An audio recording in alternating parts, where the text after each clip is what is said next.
Hey everyone, this is Aaron. Welcome back to the Mark Price for Three podcast, episode 195 today. Today is the greatest hits.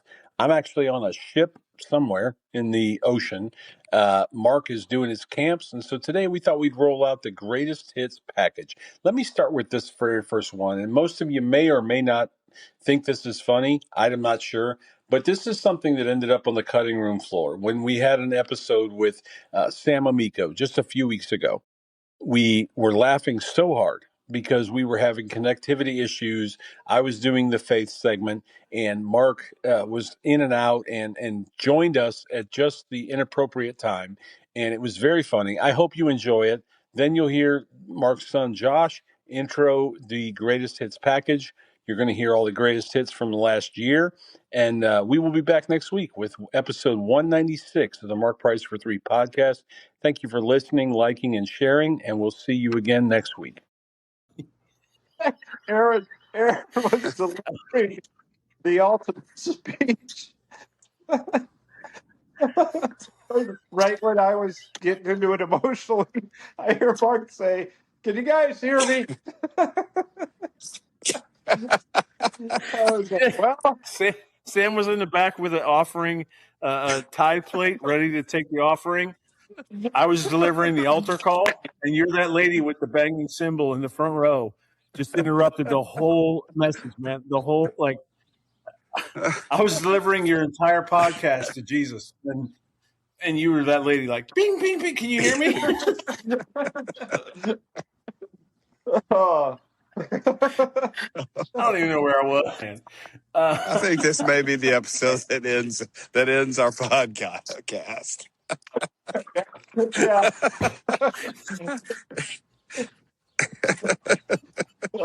I told Aaron that God's probably up there right now saying, "Bring me the book of life and an eraser on all three of them." Oh, Oh. Hello, everybody. This is Josh Price, and you are listening to the Mark Price for Three podcast. Each episode, my dad will be talking NBA basketball, sharing some coaching and instruction, and of course, talking about his faith. Without further delay, here's my dad, Mark Price. So my family, my kids, and my husband, we always print out our brackets and we, make our picks. It's really pencil and paper. We have our own little rudimentary point system. So this year, my 73-year-old mom called me from Florida and said, "You guys doing that bracket thing again?" I said, "Yeah." She's like, "Can I fill out one?" I'm like, "Sure, Mom." I mean, to my recollection, she has never filled out a bracket in her life. I don't know that she watched one game this whole season, but I'll tell you, she sent me her picks with a hand-drawn bracket, right? Like on notebook paper, because she didn't want to buy printer ink. And I filled it in, and she picked all four Final Four teams. Wow. She picked UConn and Michigan, and she picked Michigan to win, and she blew me out of the water. So I have to get a shout out to Grandma Barb, because she, as good as I felt like I did, I was a little humbled by her picks. But we already mentioned my obsession with basketball and the Cavs, and while other, girls my age especially had posters of, NSYNC and Backstreet Boys were real big back then. I had Mark Price posters on my wall. So it was unique. And there's one thing in particular, because I was obsessed with the Cavs and loved Mark as my favorite player. One Easter, what arrived in my Easter basket was your CD. I have the cover right here, and I know the listeners obviously can't see this, but the Mark Price and Lifeline CD. And I thought it was the coolest thing because it was like round and looked like a basketball. And I listened to that thing from cover to cover hundreds of times, and I had every lyric memorized. Love Jesus. You can't take it half the way. All or nothing, in or out. What are you going to say? And for a long time, that actually was hard for me to say, because I knew I was not all in. I knew I was there was something missing. I was resting on my laurels. I was resting on, whatever accomplishments that I'd done so far in my life. And so that just really like kind of sat with me for a few years, really, until I finally kind of surrendered my life to Jesus and said, this isn't, I can't, you don't have one foot in, you don't have one foot out. It's either you're all in or you're all out. And so that CD, that line, I can't tell you how much that really like spoke to me. So, Mark, I'll let you take it from there. But wow, what an incredible testimony to God's faithfulness and His plan. This is awesome. Thank you for allowing me to be a part of it. Yeah, I mean, God's awesome, and yeah, He totally put this together. And Nikki, I'm just so appreciative and thankful that you were willing to come on and share your story with us today. Because man, it's people come on to hear me or other Not me. We love getting guests on from time to time that we don't really know necessarily, but God has ordained that, and to hear their story and what God's done in their life, and for me to have a part in that, that's just Aaron and I. Say the reason we do this is for the one, to honor Him, and you did that in a really special way today. So thank you. Well, Mark became my favorite player to watch, I think, because first of all, he was about my size. That's always nice. And same, right? Nice to me. So that's, that was good too. Third, he was a popular player. And as a writer, you're looking for, this is a guy that somebody would want to read about. And also, Mark was ahead of his time because the 3-pointers and things, nobody figured out all the math and everything that they do now. And then chemistry that Mark developed with Doherty on the pick and rolls was really good. And back then we used to be able to watch practice, and I would see how Lenny was teaching Mark especially how to throw the ball to the post. I remember that, the different angles and things. He had this play, if I remember right, Mark, where you would, I was like surprised he did it. Like Brad would be on one side, you'd be under the basket. You like set a pick on a big man on the opposite side. I'm like, why is he doing that? And then you kind of flip off to the wing and get an open shot. But I'm like, you're trying to get this kid killed. That was my thought. But Lenny's in the Hall of Fame, so what do I know? Our faith should have nothing to do with what celebrities say they're Christians or not Christians. Our faith has to do with where we are with Jesus. Yep. People that are close to us in our life, they're the ones that's going to mentor us, and we could mentor them as time goes on, as opposed to, and I know churches like to bring in the celebrity Christian to get people to come in. I get that part of it. But if that's it, that's the most shallow presentation, if there's nothing else, possibly give.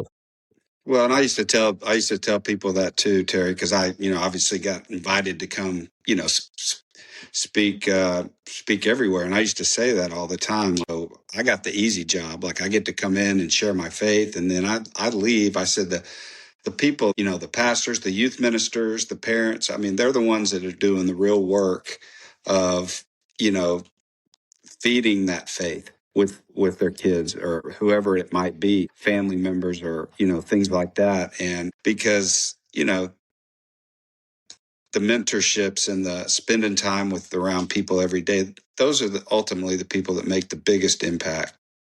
Well, it was funny because Brent had some other commitments and he had to go to, and my other brother, Matt. So it was just sweet AP and me watching the Super Bowl last night. And I just got to tell you, it was probably 3 of wasted hours of my life. I'm just going to be honest. I mean, might have been, I don't know. I've seen quite a few Super Bowls. It was pretty bad.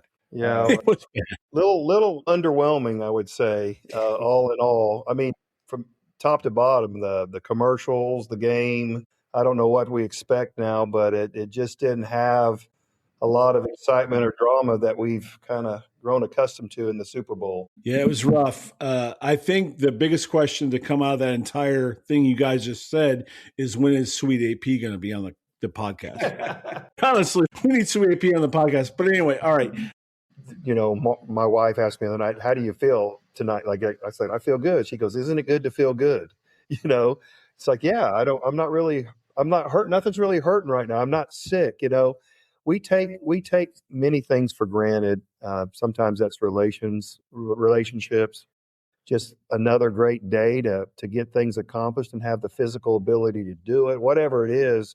So it's great to hear reminders like in a song, or you hear a story, or to remind yourself that we do need to make the most of the time that God gives us, because it's short. It's like a breath. And so he's given us this day is what we're promised. And so it's good to keep that in mind and to look for opportunities to make the most of it. And so now I do want to turn it over to his brother, because it's important that we honor Stephen, but also that you get the perspective of the guy who shared a room with him, the guy who we went to see movies together. We went to, we stayed up all-nighters together, ate Little Caesars pizza together. This guy is my brother, and Stephen was my brother. And this is not about me, Nikki. It's about Stephen. And it's also about the legacy that he left behind. And I love how much you honored him, because the legacy we leave behind is being the cubicle guy that just was always kind. Look, I don't have to save you day one in a cubicle. I just need to be your friend. I need to hear you. I need to hear your heart. And eventually we'll get around to that, and I think maybe if more of us just understood that I don't have to save you day one if we share a cubicle. But what I do need to hear is your heart and be your friend. And to be 100% transparent with you and the listening audience, one of my favorites is Romans 8:28. And we know that God causes everything to work together for the good of those who love God and are called according to his purpose. There was nothing good about my brother passing for me, and I had a hard time. That sounded good at church and in the Bible study, but it didn't sound good coming through my life, living it out. And so I'm grateful for your story, because it is good.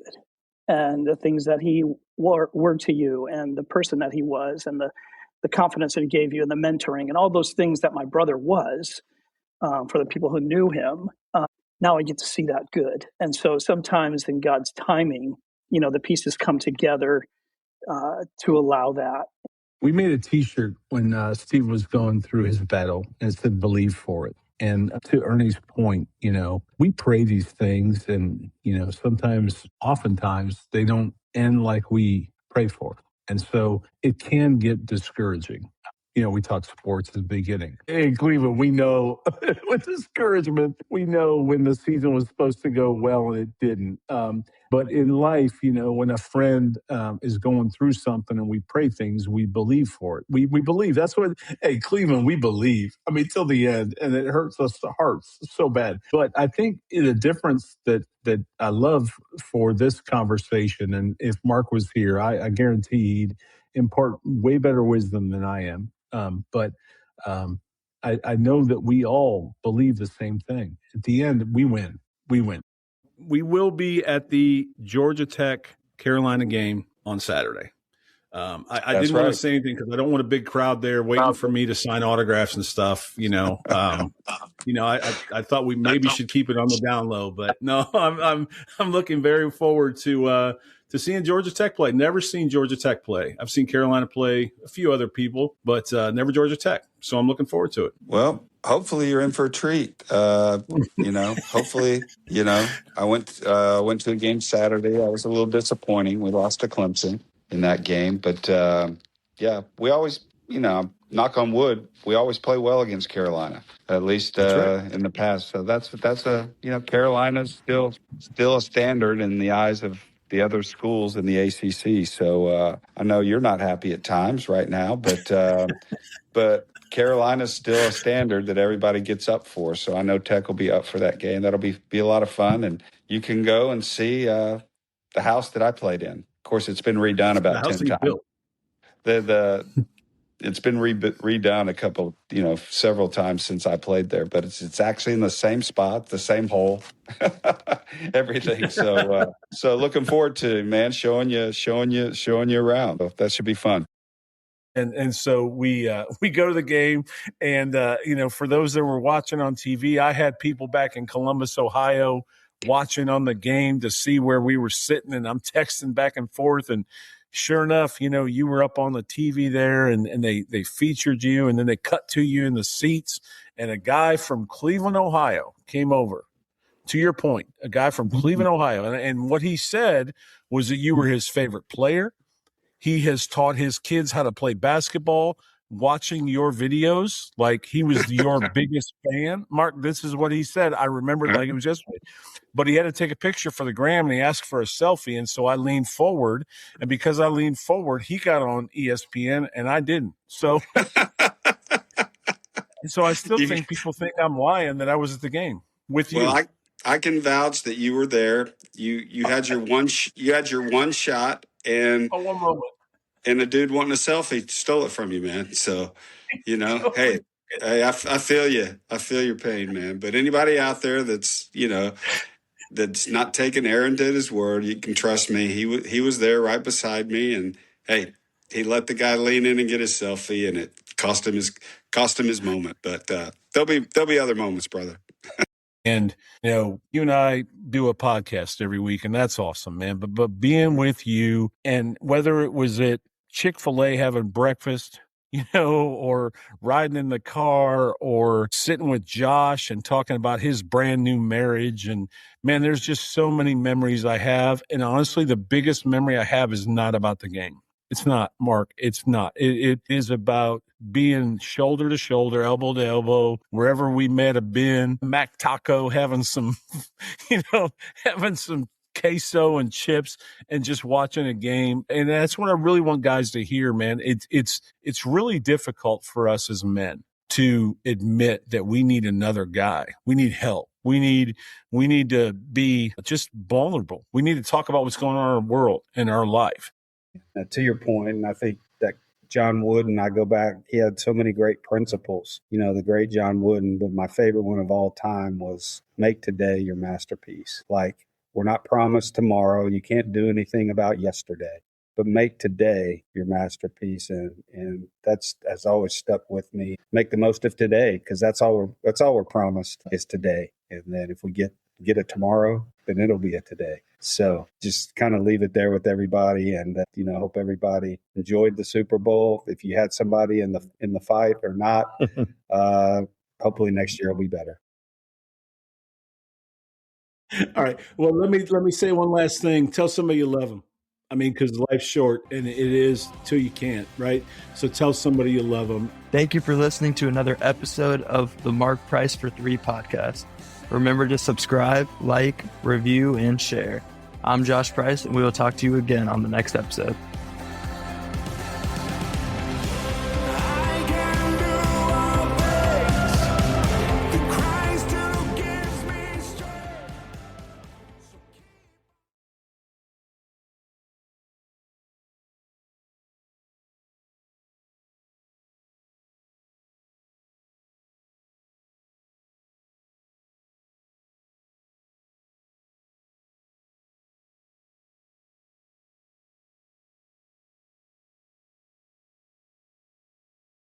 You don't have to go very far looking for bad news, because somehow it just finds you. So finding peace in the chaos can be really difficult, but it doesn't have to be, because the River mobile app exists. The River is a Christian music radio station dedicated to playing music to help you get through life's toughest moments or life's happiest moments and everywhere in between, and all from artists who love Jesus and are real people just like you. Listening is easy. You can download it wherever you get apps from. Just search 1049 The River or listen online at riverradio.com.